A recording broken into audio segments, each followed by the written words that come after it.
कांग्रेस ने बिहार विधानसभा चुनाव के लिए अपनी प्रदेश इलेक्शन कमेटी का गठन कर दिया है, जिसमें 39 नेताओं को जिम्मेदारी दी गई है।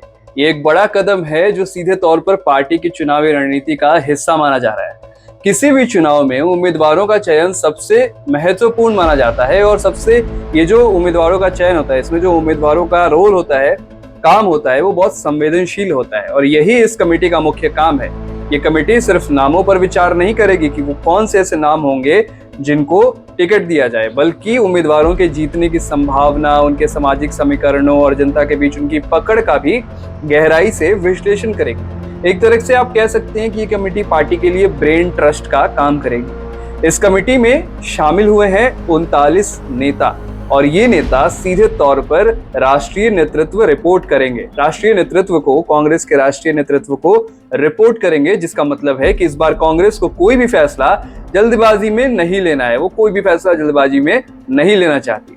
पिछले चुनाव में पार्टी का प्रदर्शन निराशाजनक रहा था, जब 70 सीटों पर लड़कर सिर्फ 19 सीटों पर कांग्रेस जीत पाई थी। इस बार पुरानी गलतियों को दोहराना नहीं चाहती है कांग्रेस। सूत्रों के मुताबिक पार्टी की रणनीति पर हर जिले में कम से कम एक सीट पर चुनाव लड़ने की है, ताकि कार्यकर्ताओं का मनोबल बना रहे और पार्टी की जमीनी पकड़ भी मजबूत हो सके। ये कमेटी जो है वो एक और बड़ा काम करेगी। जो कांग्रेस ने जो कमेटी का गठन किया है, ये कमेटी एक और बड़ा काम करेगी और वो है महागठबंधन के भीतर कांग्रेस की स्थिति को मजबूत करना। खेला समझिए, पिछले चुनावों में सीट बंटवारे को लेकर, चुनाव में तो हमेशा से कांग्रेस हो, महागठबंधन में राजद और कांग्रेस के बीच सीट बंटवारे को लेकर के हमेशा से खींचतान रहती है। इस बार कांग्रेस अपनी रणनीति और उम्मीदवारों की सूची के साथ पहले से तैयार रहेगी, जिससे सीट शेयरिंग में बातचीत में उनका पक्ष और भी मजबूत होगा। तो कांग्रेस ने एक तरीके से बड़ा अच्छा स्ट्रैटेजी बनाया है।